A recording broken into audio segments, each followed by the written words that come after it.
Hello viewers, welcome to skill shot. तो ये video में हम लोग समझने वाले हैं कि आप टीडीएस की एंट्री कैसे कर सकते हैं टैली प्राइम के अंदर।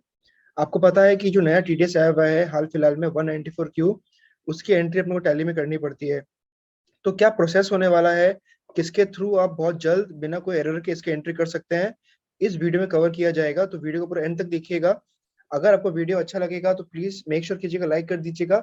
और अगर आपको कोई नए टॉपिक की वीडियो चाहिए तो प्लीज कमेंट बॉक्स में बता दीजिएगा। तो चलिए हम लोग वीडियो को स्टार्ट करते हैं। सबसे पहले मैं एक कंपनी क्रिएट कर लेता हूँ। कंपनी का नाम मैं देता हूँ TDS-194Q। मेलिंग नेम जो भी आपका रहने वाला है, एड्रेस जो भी आपका रहेगा, स्टेट मैं दे देता हूँ वेस्ट बंगाल। और रिमेनिंग डिटेल्स आप अपने सिनेरियो के हिसाब से फिल इन कर सकते हैं। अभी मैं फिलहाल कंट्रोल ए करके डेटा को सेव कर लेता हूँ। चलिए, तो मेरा डेटा हो चुका है सेव। अब मेरे को क्या करना पड़ेगा, चलते हैं अपने यहाँ पे इस एरिया में जो कि लिखा हुआ है एनेबल जीएसटी। तो सिंस मेरी कंपनी के ऊपर जीएसटी लग रहा है तो मैं यहाँ पे यस कर दूंगा। उसके बाद मेरे से यहाँ पे पूछता है enable tax deducted at source, क्या आपके ऊपर टीडीएस काटने की लाइबिलिटी है? तो आंसर है यस।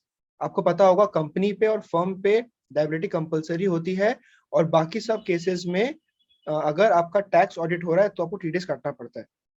फिलहाल मैं यस कर देता हूँ, अपने मान के चलते हैं टीडीएस काटना ही पड़ेगा, तभी ये वीडियो शूट किया जा रहा है। एंटर। यहाँ पे आपको देना पड़ता है डिटेक्टर टाइप, मतलब आप जो टीडीएस काट रहे हैं आप क्या है, कंपनी है या आप इंडिविजुअल है। मैं मान के चलता हूँ कि मैं कंपनी हूँ। एंटर। और यहाँ पे आपसे पूछ रहा है ignore IT exemption limit for TDS, इसको आप कर दीजिए यस। यस करने के बाद आप सिंपली इसको कंट्रोल ए से सेव कर लीजिए। कंट्रोल ए। चलिए, अपने आ चुके हैं गेटवे ऑफ टैली में।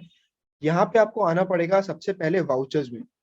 वाउचर्स में आने के बाद सिंस आपका ये टीडीएस की एंट्री है, मतलब आप जब परचेज कर रहे होंगे आपको तब टीडीएस काटना है।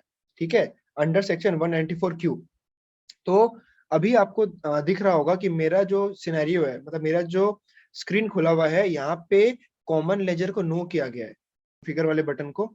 यहाँ पे आपसे पूछता है select common ledger for item allocation, ये किया हुआ है नो। अगर आपका यस किया हुआ रहेगा यहाँ पे तो आपका देखिए क्या इफेक्ट आने वाला है, परचेज लेजर यहाँ पे दिखा रहा होगा।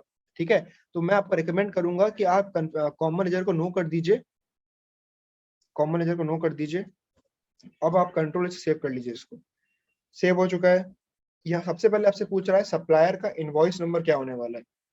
मैं मान लेता हूँ जो सप्लायर है उसका इनवॉइस नंबर होने वाला है AP/2/2223। इनवॉइस की डेट क्या थी, मतलब बिल की डेट क्या थी, वो दे दीजिए जो भी आपकी डेट रहने वाली है। अभी आपसे पूछ रहा है पार्टी का नेम। सिंस मैंने नई कंपनी बनाई है तो यहाँ पे बाय डिफॉल्ट दो ही लेजर होते हैं, कैश और पीएल। तो I have to create a new creditor. तो मैं आऊंगा क्रिएट वाले ऑप्शन पे, या फिर आप प्रेस कर सकते हो ऑल्ट सी, क्रिएट। मैं बना लेता हूँ यहाँ पे पार्टी का नाम अलाइट पंप्स। ओके। अंडर आपका रहने वाला है sundry creditor. Maintain balance bill way bill रहेगा यस। डिफॉल्ट क्रेडिट पीरियड आप कितने महीना क्रेडिट देते हैं उसको आप अपने सिनेरियो के हिसाब से भर सकते हैं इसको। यहाँ पूछ रहा है आपसे इस टीडीएस डिडक्टेबल, तो आंसर है यस, आपको टीडीएस काटना पड़ेगा। डिडक्टिव टाइप, आप जिसका टीडीएस काटने वाले हैं मतलब अलाइट पंप्स, ये इसका टाइप क्या है, क्या ये कंपनी है, क्या ये इंडिविजुअल है, क्या है? तो मैं मान के चलता हूँ कि ये एक इंडिविजुअल रेसिडेंट है। Enter. Deduct TDS in same voucher, क्या आपको टीडीएस को सेम वाउचर में काटना है? तो आंसर है यस। मैं चाहता हूँ कि जब मैं परचेज की एंट्री करूँ मैं तभी टीडीएस को काट लूँ, तो यहाँ पे मैं कर देता हूँ इसको यस। अभी आपसे पूछ रहा है list of nature of payments. देखिए यहाँ पे व्यूअर्स आपको दो बनाने पड़ेंगे list of nature of payments. एक बनेगा 194Q का ग्रेटर देन 50 lakhs, एक बनेगा विदाउट एनी एग्जेम्पशंस। क्यों बनाने हैं इसके रीजन मैं आपको बताता हूँ। देखिए पहले मैं करता हूँ क्रिएट पे क्लिक, और यहाँ पे मैं यूज करता हूँ हेल्पर। हेल्पर यूज करने के बाद मैं टाइप इन करूंगा 94Q। एंटर। ठीक है, तो यहाँ पे आपको कुछ फिल इन नहीं करना है, आपको सिंपली रेट डाल देनी है। 194 की जो रेट रहने वाले हैं वो इंडिविजुअल हो या कंपनी हो, कुछ भी हो, 0.1% कटेगा। अगर आपके पास पैन नहीं है सामने वाले का तो कटेगा 5%। एंटर। यहाँ पे आपसे पूछ रहा है थ्रेशोल्ड लिमिट, तो आप यहाँ पे थ्रेशोल्ड लिमिट कुछ मत डालो, सिंपली कंट्रोल ए से इसको सेव कर लीजिए। अब एक और आपको बनाना पड़ेगा 194Q का, जो कि बनेगा लेस देन 50 lakhs, क्योंकि 50 लाख तक की छूट है। अगर 50 लाख तक का ट्रांजैक्शन हो रहा है तो टीडीएस नहीं काटना है। 50 लाख से ज्यादा का ट्रांजैक्शन हो रहा है तो जितना अमाउंट का ज्यादा ट्रांजैक्शन हुआ, 50 लाख से जो कि अमाउंट ज्यादा आया उतना टीडीएस कटेगा। सपोज कीजिए अगर 60 लाख का ट्रांजैक्शन हो रहा है तो 60 माइनस 50 10 का होगा। अगर 70 लाख का हो रहा है तो 70 माइनस 50 20 लाख का, 20 लाख के ऊपर आपका टीडीएस कटेगा। तो यहाँ पे मैं कर लेता हूँ ऑल्ट सी और मैं पे लिख देता हूँ TDS 194Q less than 50 lakhs। ठीक है, 50 lakhs कर दिया मैंने। आपको देना पड़ेगा 194Q, पेमेंट कोड रहेगा 94Q, एंटर। रेमिटेंस कोड देना नहीं है, रेट आपको देना पड़ेगा 0.1, यहाँ पे रहेगा 5%, यहाँ पे रहेगा 5% और अब लिमिट दे दीजिए 50 लाख की। अब आप इसको एक्सेप्ट कर लीजिए। तो आपने दोनों के दोनों दे चुके, आपने दोनों के दोनों नेचर ऑफ पेमेंट बता दिए। अब आप क्या करने वाले हैं, सिंपली कंट्रोल ए पे क्लिक कर सकते हैं। एक चीज और व्यूअर्स, अगर आप चाहो, अगर आप श्योर हो कि ये जो पार्टी है लाइट पंप का, इसके संग आपका ट्रांजैक्शन होना ही होना है 50 लाख से ज्यादा का, तो नेसेसरी नहीं है कि आप लेस देन वाला लिमिट बनाओ, आप इसको वहां से हटा भी सकते हो। सपोज करो मैं श्योर हूँ कि लाइट पंप में ऐसे ट्रांजेक्शन में हर साल 50 लाख से ज्यादा का ही होता है, तो मैं यहाँ पे एक ही बना दूंगा और सिंपली मैं एंड ऑफ लिस्ट कर दूंगा। ये जो मैंने लेस देन 50 बनाया है, ये मैं आप लोग को एक और मैं दिखा दूंगा कि इसकी नीड कब आएगी। ठीक है, फिलहाल मैं यहाँ पे कर देता हूँ एंड ऑफ लिस्ट, एक बार को एंड ऑफ लिस्ट कर दिया और मैं आगे की तरफ मूव करता हूँ। अच्छा, यहाँ पे आपको यस करना पड़ेगा, यूज एडवांस टीडीएस एंट्री, इसको वाई कर दीजिए। इग्नोर सरचार्ज एग्जम्पशन लिमिट, ये रहेगा yes. Ignore income tax exemption limit, इसको आप नहीं रखोगे तो भी कोई दिक्कत नहीं है, आप सिंपली कंट्रोल ए से इसको सेव भी कर सकते हो। सेव हो गया। अब आपसे पूछ रहा है यहाँ पे क्या, पैन नंबर पूछ रहा है, तो जो भी पैन नंबर है पार्टी का दे दीजिए, जीएसटी नंबर दे दीजिए।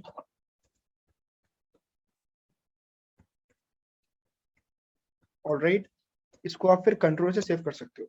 सेव करने के बाद what do have to do, आपको बनाना पड़ेगा स्टॉक आइटम। मैं फटाफट स्टॉक आइटम बना लेता हूँ। स्टॉक 1, यूनिट्स रहेगा आपका पीसेज में, फॉर्मल नेम रहेगा पीसेज, क्वांटिटी रहने वाली PCS, PCS, enter. Is GST applicable, answer है yes. Set alter GST details yes, HSN डाल दीजिए 3924, टैक्सेबल रहेगा और रेट रहेगा आपका 18% और इसको आप कंट्रोल से सेव कर सकते हो। ये आपका टाइप ऑफ सप्लाई रहेगा goods and you can save this item. Quantity में मान के चलता हूँ 1 पीस है और जो कि रेट है वो रहने वाला है आपका 55 लाख रुपए। तो आपको जैसे पता होगा 50 लाख के ऊपर कटेगा, मतलब 5 लाख के ऊपर कटना चाहिए। ठीक है व्यूअर्स, अब देखिए क्या करना पड़ेगा। मैं प्रेस करूंगा एंटर, मैं प्रेस करता हूँ यहाँ पे एंटर। अब मेरे से पूछ रहा है पर्टिकुलर्स, मतलब मैंने सिंस परचेज लेजर नहीं बनाया, सिंस मैंने यहाँ पे कॉमन लेजर को नो कर दिया था, तो मेरे को यहाँ पे बनाना पड़ेगा परचेज का लेजर। तो मैं कर देता हूँ ऑल्ट सी, यहाँ पे लिख देता हूँ परचेजेस, अंडर रहने वाला है ये परचेजेस के, नॉट एप्लीकेबल। इस जीएसटी एप्लीकेबल, आंसर है यस। ये रहने वाला है गुड्स के ऊपर। इस टीडीएस एप्लीकेबल, आंसर रहने वाला है इट इज एप्लीकेबल। अब पूछ रहे हैं आपसे नेचर ऑफ पेमेंट क्या होने वाला है, ये रहने वाला है आपका payment of certain some for purchase of goods, ये वाला मतलब टीडीएस कटेगा जब आपका, और इसको आप कंट्रोल से सेव कर सकते हो। सेव करने के बाद देखिए व्यूअर्स, यही वो जगह है जहां पे आपको सेट करना पड़ता है कि आपको टीडीएस काटना है कि नहीं काटना है। सपोज कीजिए अगर आप कोई और पार्टी का नाम बनाते हो, अलाइड ग्रीन, कोई और ही पार्टी है, एक्स वाई जेड कुछ भी पार्टी है, और उसके अंदर जो मैंने आपको बताया था ग्रेटर देन 50 और लेस देन 50, इसका रिलेवेंस यहीं पे आएगा। अगर आपको टीडीएस काटना है तो आप सिलेक्ट करेंगे पेमेंट वाला, ठीक है, और अगर आपको टीडीएस नहीं काटना है उसको तो आप सिलेक्ट करेंगे ये वाला। ठीक है, मेरे केस में मेरे को टीडीएस काटना है तो मैं सिलेक्ट करूंगा ये वाला। टीडीएस कब नहीं काटोगे आप, जब आपके संग जो पार्टी है उसका ट्रांजेक्शन 50 लाख से कम का हो रहा है। बट मेरे केस में पहला बिल जो है वही 60 लाख 55 लाख का आ चुका है, तो मेरे को टीडीएस काटना ही पड़ेगा। तो मैं सेलेक्ट करूंगा payment of certain some for purchase of goods, enter. यहाँ पे आपको देना पड़ेगा असेसेबल वैल्यू, ये क्या होगा, 50 लाख से ज्यादा वाला वैल्यू, मतलब 50 लाख और जो आपका टैक्सेबल वैल्यू दोनों का डिफरेंस। तो मेरा आने वाला है यहाँ पे 5 लाख रुपए, क्योंकि मेरा टैक्सेबल है 55 लाख का और लिमिट है 50 लाख की, तो डिफरेंस कितना रहा, 5 लाख का। तो यहाँ पे मैं लिख देता हूँ 5 लाख और इसको मैं कंट्रोल से सेव कर लूंगा, एंटर। यहाँ मैं बना दूंगा CGST under duties and taxes, GST this is central tax, और यहाँ पे लिख देंगे इज टीडीएस एप्लीकेबल, तो आंसर है इट इज नॉट एप्लीकेबल। इसको आप कंट्रोल से सेव कर लीजिए। अब देखिए आपका जीएसटी नहीं कटा क्योंकि यहाँ पे कुछ एरर हो गया होगा, लेट्स चेक। एप्लीकेबल में वाई कर देता हूँ, आप आज देखिए यहाँ पे अपने आप हट गया, तो इट इज रिकमेंडेड कि आप डिटेल्स में जाकर सेट कर लो। Applicable from first HSN 3924, set alter details yes, 18%, control है कंट्रोल है। अब हटेगा नहीं, देखिए टीडीएस आपका जीएसटी कट चुका है। क्या रहने वाला है आपका, CGST आ गया। अब आप बनाओगे SGST under duties and taxes. Type of duty रहेगा आपका GST। टैक्स टाइप रहने वाला है आपका स्टेट टैक्स। इस TDS एप्लीकेबल, आंसर है नॉट एप्लीकेबल, और इसको कंट्रोल ए से सेव कर लीजिए। तो आपका CGST SGST दोनों चीज आ चुकी है। आप करेंगे एंटर। यहाँ पे आपको बनाना पड़ेगा TDS काटने वाला, मतलब TDS का लेजर बनाना पड़ेगा। आप प्रेस करेंगे Alt C, आप लिखेंगे TDS अंडर 194Q। ये रहेगा आपका ड्यूटीज एंड टैक्सेस के अंदर। टाइप ऑफ ड्यूटी रहने वाला है TDS। नेचर ऑफ पेमेंट रहने वाला है आपका payment of certain some for purchase of goods, enter. और इसको आप कर लोगे कंट्रोल ऐसे सेव। अब जैसे एंटर हिट करेंगे, देखिए आपका TDS कट चुका है 500 रुपए, 5 लाख पे कटा है 0.1 के हिसाब से। अगर आप इसकी रिपोर्ट देखना चाहो तो you can navigate to this option, जो कि है रिलेटेड रिपोर्ट। इस पर प्रेस कर दीजिए और आप देख सकते हैं टैक्स TDS की रिपोर्ट। ठीक है, देखो आपको दिखा भी रहा है 5 लाख रुपए पे कटा है 0.1 के हिसाब से 500 रुपए। कंट्रोल इसे आपको सेव कर सकते हैं, एस्केप कर लीजिए और आप एंटर कर दीजिए। एंटर एंटर, और इसको आप सेव कर सकते हैं। यहाँ पे आपसे पूछ रहा है the tax details are modified, क्योंकि आपने एसेसेबल वैल्यू चेंज किया था। तो you have to do what, you have to override, you have to accept without conflict. आप कर दीजिए 0 पे क्लिक, तो आपका एक्सेप्ट हो चुका है। अब सिंपली आप जाएंगे गो टू वाले ऑप्शन पे। आप जाएंगे कहाँ पे, 26Q, फॉर्म 26Q आप एंटर कर दीजिए। आपको दिख रहा होगा कि आपका 5 लाख पे TDS कट चुका है 500 किस हिसाब से, 0.10 के हिसाब से। ठीक है व्यूअर्स, तो आई होप ये वीडियो आपको आपका पर्पस सॉल्व कर देगी एंट्री करने का 194Q का। बने रहिएगा, एक वीडियो और आने वाला है TCS के ऊपर। ठीक है, तो वो वीडियो का जो लिंक रहने वाला है वो मैं डाल दूंगा डिस्क्रिप्शन बॉक्स के अंदर, और आपको ऊपर आई बटन पे मिल जाएगा। चलिए guys, thank you so much. This is your host Sharad signing off. अपने फिर मिलेंगे एक नई वीडियो के साथ।